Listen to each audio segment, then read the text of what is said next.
Cek cek. A'udzubillahi minasyaitonirrajim. Bismillahirrahmanirrahim. Assalamualaikum warahmatullahi wabarakatuh. Alhamdulillah. Alhamdulillahi wa kafa. Wa usalli wa usallimu ala nabiyyina al-mustafa wa ala alihi wa ashabihi ahlul wafa. Asyhadu an la ilaha illallah wahdahu la syarika lah. Wa asyhadu anna Muhammadan abduhu wa rasuluhu la nabiyya wa la rasula ba'dah. Qala Allah Ta'ala fil Qur'anil Karim, a'udzu billahi minasyaitonir rajim.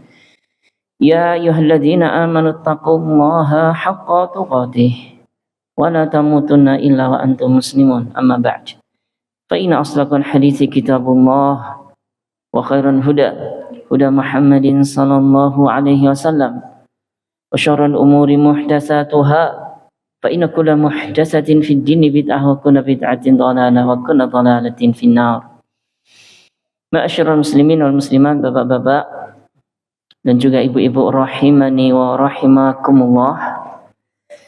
Alhamdulillah, puji syukur senantiasa kita haturkan kehadirat Allah Azza wa Jalla, yang mana di kesempatan kali ini masih Allah hadirkan nikmat karunia yang begitu banyak kita rasakan. Mungkin sebagian nikmat itu tidak kita sadari sebagai sebuah nikmat yang besar. Baik itu nikmat iman dan Islam, dua nikmat terbaik yang Allah karuniakan kepada kita saat ini. Dan kita memohon kepada Allah nikmat itu, iman dan Islam, terjaga sampai akhir hayat kita, sehingga kita wafat nanti dalam keadaan husnul khatimah. Amin, Allahumma amin. Kemudian Bapak-Ibu sekalian, nikmat yang tak kalah besar pula, dan ini menunjukkan keutamaan ilmu, yaitu nikmat masih diberikan kita kesadaran, kemudahan untuk mau meluangkan waktu kita duduk sejenak dari ba'da maghrib sampai menjelang isya nanti untuk mempelajari sedikit satu bagian kecil di antara agama Islam yang dahulu pernah kita pelajari. Rasulullah SAW bersabda tentang keutamaan duduk-duduk seperti ini, Bapak-Ibu sekalian. Jadi jangan dikira ini duduk-duduk biasa, nggih. Wah, ini malam minggu, tat. Wah, enaknya jalan-jalan ini. Nanti Pak Bu, habis isya nggih. Nanti habis isya. Alun-alun kidul sudah dibuka, Bapak-Ibu sekalian. Banyak di sana warung, jajanan, makanan. Nanti bapaknya diajak, nggih. Bapaknya diajak. Jadi kita duduk di sini dulu, jalan-jalannya nanti. Oh ya, Bapak-Ibu sekalian, rahimani wa rahimakumullah. Duduk kita di sini dikatakan oleh Nabi SAW itu seperti orang yang sedang menikmati taman-taman surga. Benar Bapak sekalian, Bapak sekalian. Ada sebuah hadis yang diriwayatkan oleh sahabat yang mulia Abdullah bin Umar radhiyallahu anhu, Nabi sallallahu alaihi wasallam bersabda, "Idza marartum bi riyadil jannah farta'u." Jika kalian melewati taman-taman surga, maka nikmatilah, bersenang-senanglah, duduk sejenak di sana. Para sahabat bertanya, "Ya Rasulullah, apa itu taman-taman surga?" Padahal masih di dunia, ya. Maka Rasulullah sallallahu alaihi wasallam bersabda, "Halakud dzikr." Majelis-majelis yang disebut nama Allah, yaitu majelis-majelis ilmu. Rasulullah mengatakan lanjutannya, "Fa inna lillahi ta'ala sayyaratun minal malaikati yatlubuna halaqad dzikr.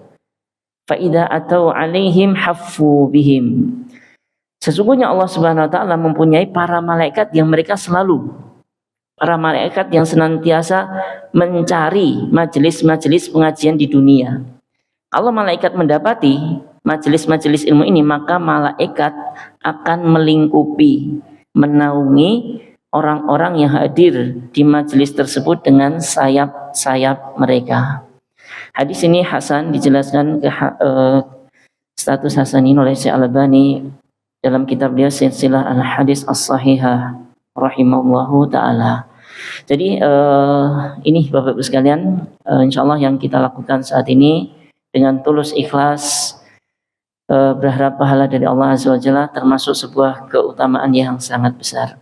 Kemudian Bapak Ibu sekalian, insyaallah di kesempatan kali ini seperti biasa 2 pekan sekali kita lanjutkan materi fikih kita dengan kitab Al-Fiqhul Muyassaru fi Dhau'il Kitab wa Sunnah. Belajar fikih secara praktis sesuai tuntunan Quran dan Sunnah, materi tentang haji. Jadi kemarin pertemuan perdana kita pada Ramadan sudah kita mulai, sudah kita sampaikan beberapa bagian tentang haji seperti definisinya, hukum haji dan keutamaannya, dan juga apakah haji ini wajib setiap tahun, maka sudah kita bahas di pertemuan sebelumnya. Insya Allah di pertemuan ini kita lanjutkan sisa pembahasan di bab ini, yaitu akan kita bahas tentang syurutul haji, syarat-syarat haji. Bapak Ibu rahimani wa rahimakumullah, haji ini sebuah ibadah sebagaimana salat, puasa, zakat dan seterusnya. Dia memiliki syarat-syarat yang kalau ini terkumpul seluruhnya, maka seorang yang terpenuhi syarat ini pada dirinya, maka dia sudah wajib haji. Ditunda-tunda dosa, ditunda-tunda dosa, padahal sudah terpenuhi syarat-syaratnya. Ada 5, total syaratnya ada 5. Yang pertama langsung saja al-Islam. Fala yajibul hajju 'alal kafiri wa la yasihhu minhu. Maka haji ini tidak wajib bagi orang kafir dan tidak sah dari orang kafir. Kenapa? Li'anna al-Islam syartun li sihhatil ibadah. Karena Islam ini syarat sahnya ibadah. Jadi orang kafir Bapak Ibu sekalian, baik dari kaum Nasrani, Yahudi atau ateis atau penyembah dewa-dewa, maka mereka tidak wajib haji. Kalaupun mereka nanti belajar haji bingung Bu cari kiblatnya sing ndi ya. Bingung kayaknya. Oh maaf, di sana juga kayaknya ada aturan seorang yang tidak Islam tidak bisa masuk ke wilayah haram. Mulallam seperti itu, kayaknya ada jalur tersendiri. Orang-orang kafir yang bekerja di sana ada, nggak bisa masuk ke lingkungan ini. Wallahu a'lam. Kemudian yang kedua, syarat haji insya Allah nomor 1 ini terpenuhi nggih, semuanya di sini Islam insya Allah. Kemudian yang kedua al-aqlu, berakal. Fala yajibul hajju 'alal majnun wa la yasihu minhu fi hali jununihi. Maka tidak wajib haji ini atas orang yang gila. Tidak sah darinya ketika dia haji dalam kondisi gila. Mungkin nggak terbayang ya Bapak Ibu sekalian, kok orang gila haji? Ya ini bukan gila yang full gila itu nggih. Orang yang kadang ada serangan kondisi mental yang kayaknya setiap malam Jumat nggih. Kalau dengar orang sih, obatmu wis mbok ombe apa urung Mas? Nah, katanya gitu. Nah, ini ketika dia dalam kondisi gila kumatnya itu kok melakukan haji, maka tidak sah hajinya. Kenapa? Li'anal aqla syartun litaklif. Karena akal ini syarat seorang dibebani syariat. Orang gila tidak dibebani syariat. Jadi kata orang, wong edan enak Pak, bebas, tidak ada aturan sama sekali yang mengikatnya. Tidak ada dosa, pena diangkat dari orang gila sampai ia sadar dari kegilaannya. Sebagaimana sabda Nabi SAW, rufi'al qalamu an salasah. Pena, catatan malaikat, nyatat dosa dan pahala itu diangkat dari 3 orang. Anin naim hatta yastaiqid, wa anis sabi hatta yablug, wa anil majnun hatta yafiq. Dari orang tidur sampai ia terbangun, orang gila sampai ia sadar, anak kecil sampai ia dewasa. Ini Bapak Ibu sekalian, orang yang gila. Terus gimana kalau misalkan sudah terlanjur sepuh, kemudian terkena penyakit pikun, maka wallahu ta'ala alam, pikun ini juga termasuk akalnya yang tertutup nggih. Nanti kalau di sana malah hilang Bapak Ibu sekalian, nggak bisa balik ke tendanya. Ya nanti diwakilkan, kalau nggak dibadal hajikan oleh orang lain kalau orang sudah sepuh dan punya penyakit pikun ini. Kemudian yang ketiga, syarat haji al-bulugh, dewasa. Maka tidak wajib haji ini bagi anak kecil, karena anak kecil diangkat penanya belum terbebani syariat. Akan tetapi dalam hadis yang sahih, misalkan anak kecil ini sudah umur tamyiz, diajak berangkat haji oleh orang tuanya, maka hajinya sah. Dan bagi orang tua yang mengajak mendapatkan pahala karena mengajari kebaikan ke anak-anaknya.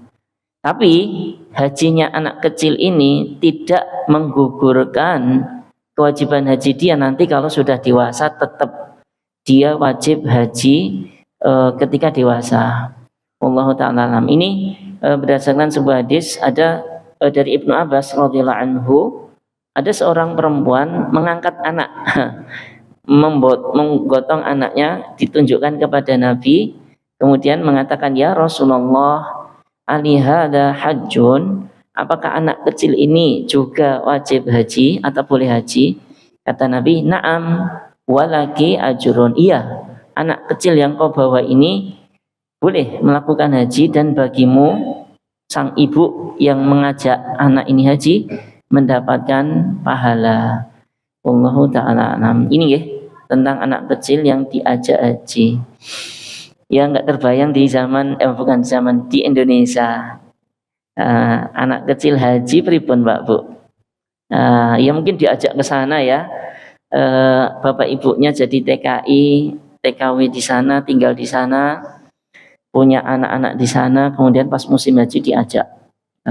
Daripada ditinggal di rumah, diajak semuanya. Kemudian yang keempat, syarat haji Bapak Ibu sekalian, al-hurriyah. Ini pembahasan ringan insyaallah di zaman ini semuanya terpenuhi, yaitu orang haji wajib merdeka. Budak nggak ada di zaman ini. Budak tidak wajib melakukan haji karena budak itu tidak memiliki harta apapun, bahkan dia dimiliki. Jadi budak itu seperti sebuah harta, dimiliki, dikuasai oleh orang lain.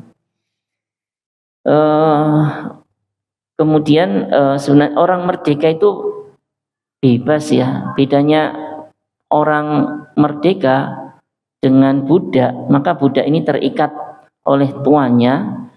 Haji tanpa izin tuannya nggak sah. Kalau diizinkan tuannya maka sah. Diizinkan tuannya maka sah. Maka enak Bapak Ibu sekalian, seorang mendapatkan kebebasan, bebas pergi kemana-mana Bapak Ibu sekalian, asal punya uang, gitu aja ya. Asal punya uang, bebas pergi kemana-mana. Kemudian yang kelima, ini kaitannya terakhir ya, syarat haji yaitu al-istita'ah, mampu melakukan haji. Mampu dari segi apa? Dari badannya sehat, kemudian dari hartanya bisa berangkat untuk biaya hajinya, kendaraannya, dan keluarga yang ditinggalkan. Jadi jangan sampai modalnya pas-pasan dipakai untuk berangkat, keluarga di rumah ada, nggak ditinggali sama sekali. Nah ini juga belum mampu, ini juga dianggap belum mampu. Allah Ta'ala berfirman, walillahi 'alan nasi hijjul baiti man istata'a ilaihi sabila. Maka kewajiban haji ini wajib atas manusia untuk Allah, bagi orang yang mampu menempuh perjalanan ke sana. Bagi orang yang mampu menempuh perjalanan ke sana. Jadi kemampuan ini ditinjau dari yang pertama, hartanya bisa dipakai untuk bekal, untuk berangkat dan balik lagi. Berangkat tok nggak bisa balik, belum. Berangkat tok nggak bisa balik, ini belum mampu.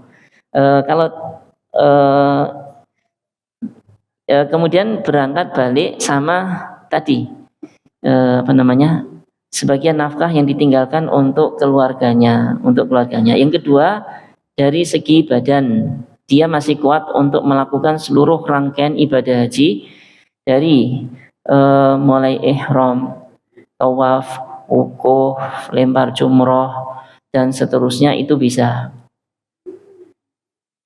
Adapun kalau ada yang tua kemudian sakit kemudian tidak mampu naik tunggangan safar ini atau perjalanan dari negeri dia ke Makkah itu tidak aman,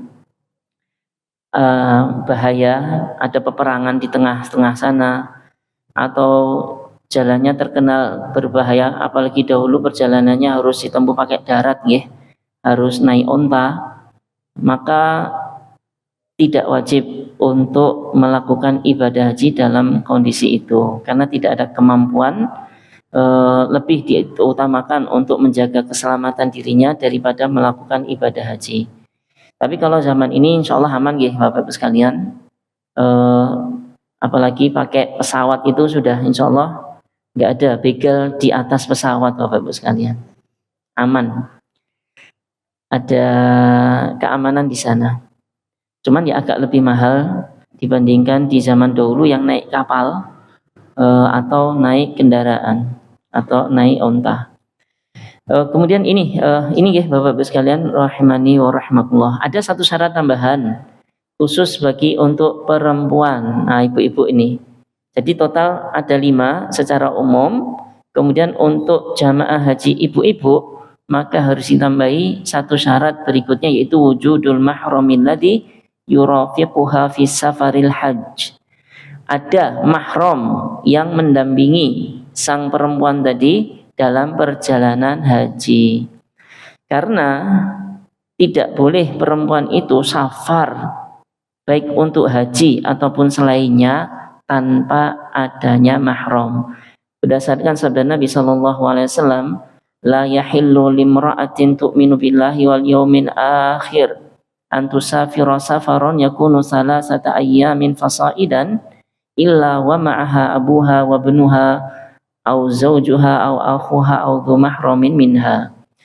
Tidak halal bagi seorang perempuan yang beriman kepada Allah dan hari akhir untuk safar sejauh perjalanan 3 hari atau lebih, safar jauh ya, kecuali bersamanya bapaknya, anak laki-lakinya, suaminya, saudara laki-lakinya atau mahram dia yang lain. Ini hadis riwayat Muslim. Dan juga berdasarkan sebuah hadis dari seorang lelaki yang sudah tertulis dalam pasukan jihad di zaman Nabi, dia mengatakan, sesungguhnya istriku tahun ini berangkat haji ya Rasulullah. Aku ditugaskan untuk perang ini. Jadi istrinya haji, si suaminya ini ikut perang, dicatat jadi pasukan perang, wajib militer. Kata Nabi, intolik, pergilah, nggak usah ikut perang. Fahujja ma'aha, maka hajilah bersama istrimu. Jadi temani istrimu yang berangkat haji sendirian tadi, nggak boleh, harus ditemani. Kalau nekat seorang perempuan haji umroh tanpa mahram, fahajjuha sahihun wa takunu asimah, hajinya tetap sah, tapi berdosa dari sisi safar tanpa mahram. Wallahu alam, nanti timbangannya gimana? Timbangan pahala hajinya yang belum tentu mabrur, belum tentu diterima, tapi dosanya jelas. Dosanya jelas karena nekat safar tanpa mahram dia. Allahu ta'ala alam. Ini yang keempat dari bab ini.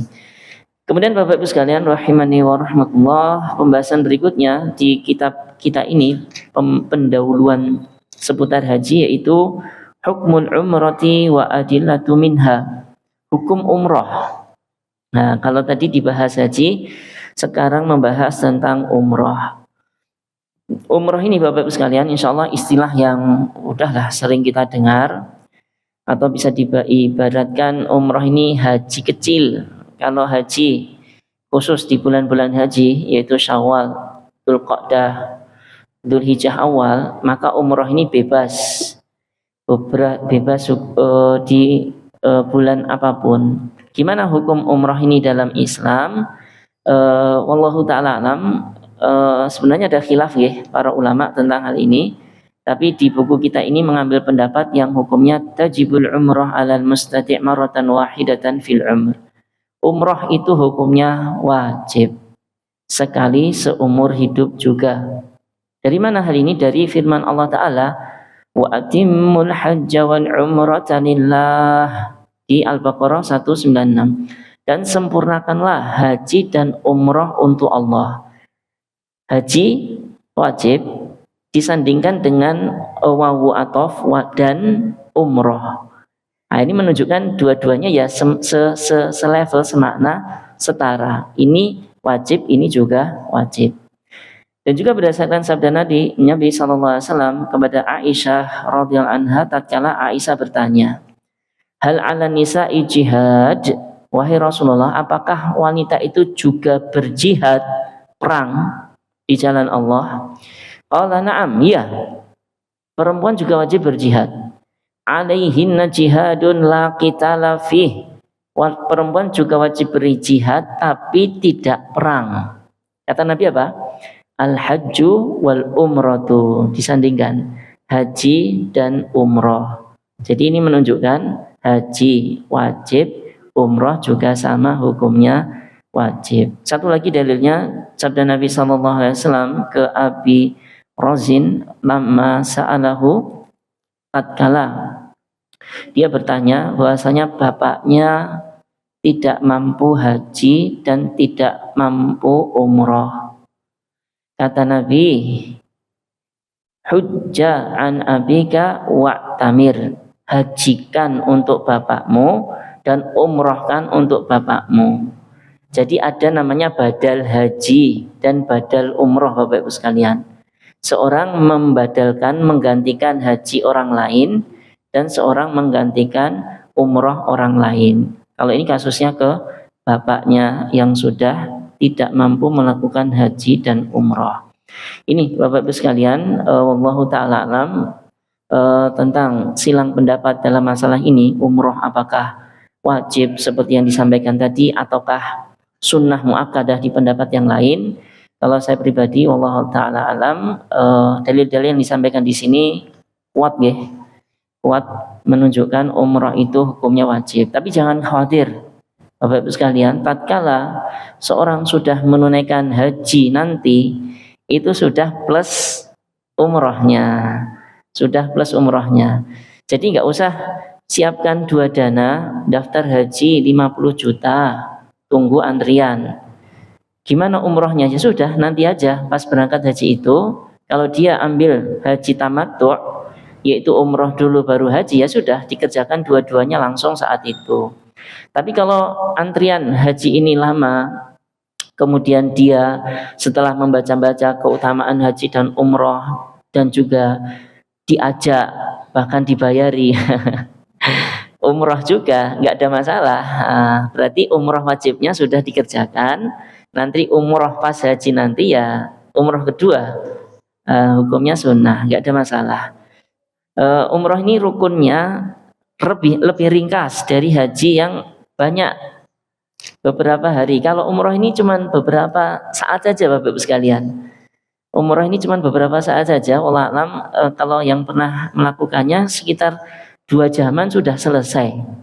Karena cuma ihram, niat di mikot, di tempatnya, pakai baju itu dan juga sunah-sunah yang lain. Dia ucapkan labbaik Allahumma umratan, ya Allah aku penuhi panggilanmu untuk melakukan umrah. Kemudian setelah itu datang ke Makkah yang ada Ka'bahnya di situ, tawaf 7 kali putaran, kemudian sa'i, selesai cukur rambut, pakai baju biasa lagi. Nah, ini cuma sebentar. Ini cuma sebentar. Adapun loh kok ada umrah kok 10 hari itu tetangga saya. Nah, itu yang banyak jalan-jalannya. Yang banyak jalan-jalannya. Sama paketannya, masa sana cuman habis umroh langsung balik lagi, nggak seru, nggak seru. Nggak ada nyembelih juga, umroh ini nggak ada nyembelih kambing, nggak ada lempar jumroh, nggak ada. Nanti kalau pas umroh lempar jumroh aneh Pak, sopo tuh masih Bapak kok lempar-lempar jumroh, belum waktunya Pak. Setannya belum ada. Enggak itu. Ini Bapak Ibu sekalian, umroh sekali lagi hukumnya wajib. Kemudian berikutnya terakhir, masalah sadisah, masalah yang keenam adalah mawaqitul haji wal umrah. Miqat, batasan-batasan haji dan umrah. Apa miqat ini? Miqat secara bahasa artinya al-haddu, batasan. Adapun secara syar'i, mungkin kita nanti ingat-ingat nih Pak. Miqat. Ini kaitannya ibadah haji dan umrah akan sering dengar istilah miqat ini. Secara syar'i, miqat adalah maudhi'ul ibadah au zamanuha. Tempat seorang melakukan ibadah dan waktu seorang melakukan ibadah. Dari definisi ini, maka miqat itu ada dua. Miqat zamani, miqat berupa waktu, sama miqat makani, miqat berupa tempat. Jadi haji dan umroh itu ada aturannya, tempatnya harus dimulai di sini, waktunya harus sesuai. Adapun miqat yang berupa zamani, berupa tempat, ini untuk haji dan umroh sama.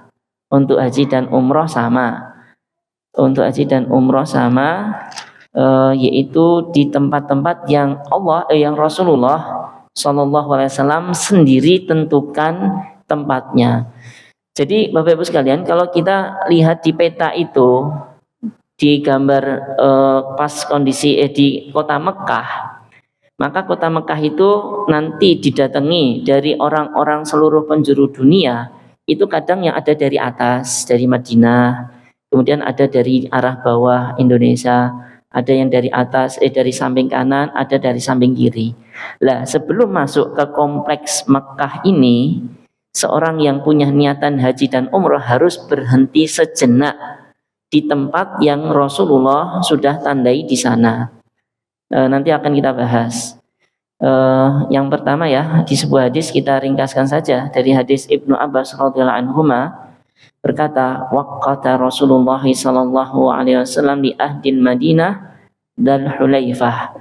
Rasulullah menentukan miqat penduduk Madinah. Madinah itu di atas peta itu.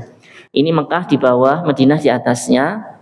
Madinah, orang Madinah kalau mau ke Mekah, mau haji dan umrah, di tempat yang namanya Dzul Hulaifah berhenti di situ untuk melakukan ibadah namanya ihram, yaitu niat. Labbaik Allahumma hajjan kalau mau haji, atau labbaik Allahumma umratan kalau mau umrah. Berhenti di situ. Enggak boleh kelewatan, nanti dia diharuskan balik lagi. Nekat bablas ngelanggar, nanti bayar denda. Kalau enggak ya nanti haji dan umrahnya enggak sempurna. Wallahu ta'ala alam. Kemudian di ahli Syam, untuk penduduk Syam ini ya sekitaran Palestina, Suriah dan sekitarnya ya. Ini ada satu tempat yang ditentukan miqatnya, yaitu Juhfah. Wali ahli Najd, dan untuk penduduk Najd Qarnul Manazil. Wali ahli Yaman Yalamlam, dan untuk penduduk Yaman Yalamlam. Terus penduduk kota yang lain seperti Indonesia yang mana? Tergantung Pak. Indonesia nanti kalau dia terbangnya dari Jakarta langsung, enggak singgah ke tempat yang lain ya, ke negara yang lain ya, dia langsung ke Jeddah, maka dia akan di atas pesawat itu melewati miqat di bawahnya itu di kota apa Pak? Miqatnya apa? Yalamlam ya kalau nggak salah ya, saya juga belum pernah. Yalamlam. Nanti di atas pesawat itu ada pemberitahuan dari pramugarinya ya, kota Yalamlam sebentar lagi akan dilewati. Bagi jamaah sekalian, silahkan niat ihramnya dilakukan di atas pesawat. Lah, beberapa kesalahan jamaah haji Indonesia karena kurangnya sosialisasi dari ketua kloter rombongan juga ya. Karena dipikirnya ihram itu ribet di atas pesawat, harus pakai baju ganti-ganti di sana.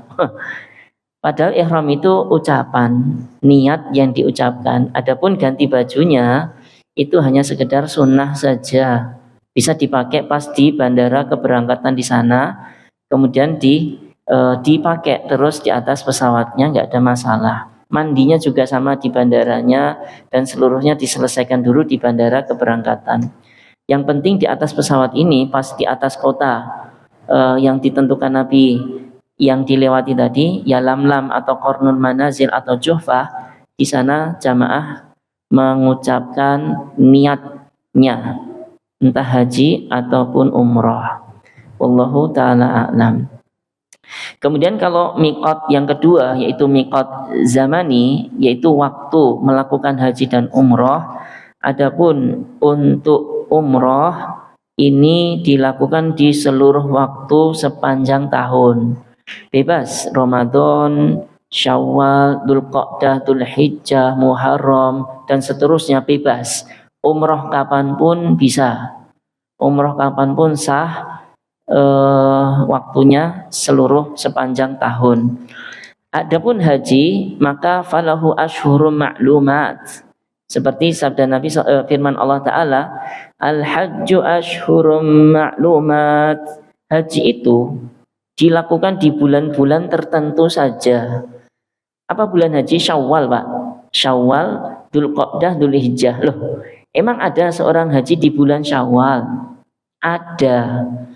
Kalau kita di zaman ini nggak kebayang, kita balik ke zaman dahulu Bapak-Ibu sekalian, ketika haji itu dilakukan dengan cara konvensional, seorang harus naik onta atau kendaraan darat, jalur darat. Mereka menempuh perjalanan dari kota-kota. Kalau Indonesia dulu naik kapal, nggih. Itu perjalanan mungkin bulan-bulan jauh. Kemudian datang ke sana pas bulan Syawal. Maka itu sudah dianggap bulan haji, bisa dilakukan. Terus ngapain di bulan Syawal ini Bapak-Ibu sekalian? Umroh dulu. Ketika dia haji tamattu, datang pertama kali ke Makkah, maka yang dilakukan adalah umroh terlebih dahulu, selesaikan. Kemudian setelah itu pakai baju biasa, nunggu. Kalau di zaman dahulu, orang nunggu haji digunakan untuk apa? Untuk berdagang. Untuk berdagang, cari pekerjaan di sana, hidup di sana, terus tinggal di Mekah di sana sampai tanggal 8 Dzulhijjah, mereka niat lagi untuk haji. Jadi kalau di bulan-bulan ini sudah datang Syawal, itu hajinya sudah sah. Adapun Indonesia nanti keberangkatan pertama kali, wallahu ta'ala alam, pas di tengah-tengah Dzulqa'dah ini Bapak-Ibu sekalian. Kloter pesawat kan banyak itu. Untuk menampung, mengangkut seluruh jamaah haji yang jumlahnya ribuan, ya butuh penerbangan berkali-kali bolak-balik. Nah ini nggak bisa mepet-mepet Dzulhijjah, nggak bisa mepet-mepet Dzulhijjah, takutnya malah nggak bisa haji malah. Ini Dzulqa'dah tengah itu sudah dimulai keberangkatan 1, nanti keberangkatan 2, itu Dzulhijjah.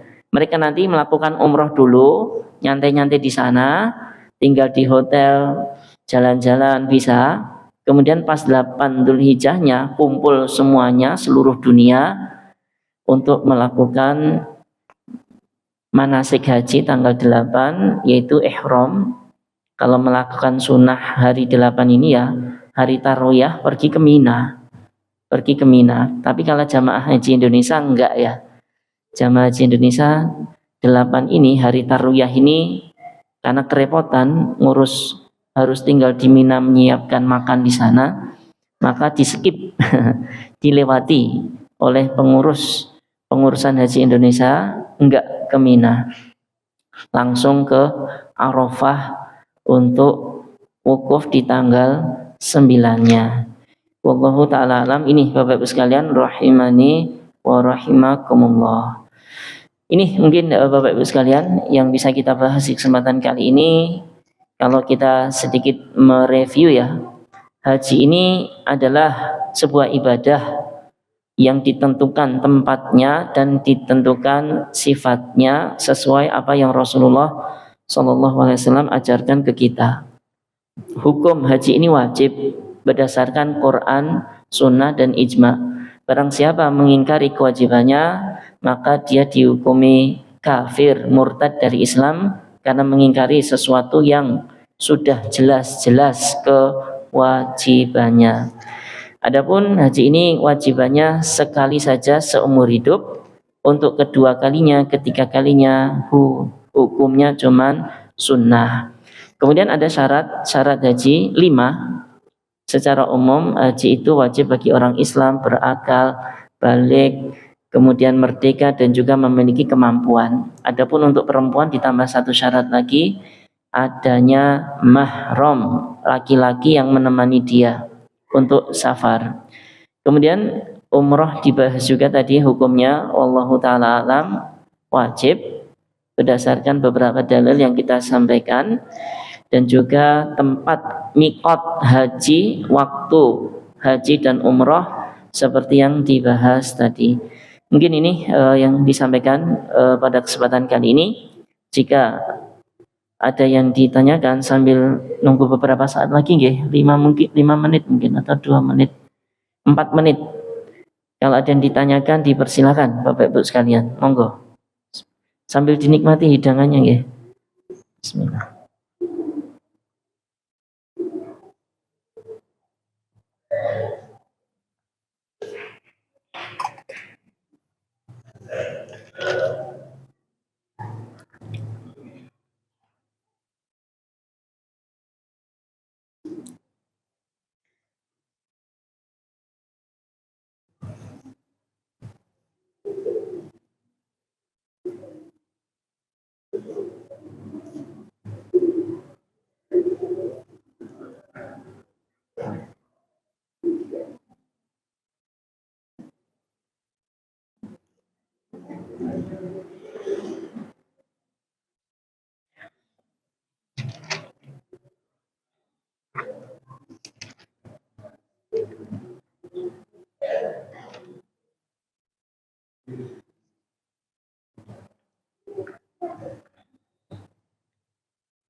Ya mungkin sedikit tambahan, kalau tidak ada pertanyaan sedikit tambahan saja sambil nunggu waktu azan Bapak Ibu sekalian. Tentang ibadah haji dan umrah ini, ya mungkin bagi sebagian kita mungkin agak jauh ya dari segi kemampuan. Masa saya yang seperti ini bisa haji dan umrah. Tapi jangan pesimis seperti itu Bapak Ibu sekalian. Jangan pesimis, suudzon seperti itu kepada Allah Azza wa Jalla. Tetap kita optimis, husnudzon. Bismillah ya Allah, dan juga banyak doa. Salah satu doanya yaitu yaitu doa minta supaya bisa berkunjung ke sana, dijadikan diundang jadi tamu oleh Allah Azza wa Jalla. Jadi seorang itu kalau kaitannya dengan haji dan umrah ini sudah enggak memandang dia punya uang atau enggak, nggih Bapak sekalian. Asalkan dia dipanggil oleh Allah, enggak ada yang bisa menghalanginya. Enggak ada yang bisa menghalanginya. Terus berdoa, niatkan ikhlas kepada Allah Azza wa Jalla, ya Allah.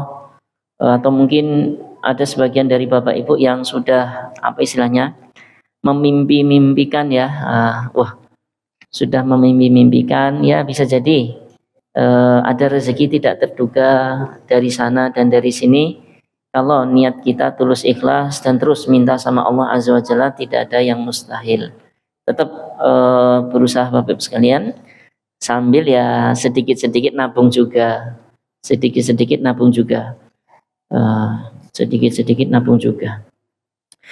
Mungkin ini saja yang bisa kita sampaikan pada kesempatan kali ini. Semoga bermanfaat. Ada benarnya yang kita sampaikan tadi, murni datang dari taufik Allah Azza wa Jalla.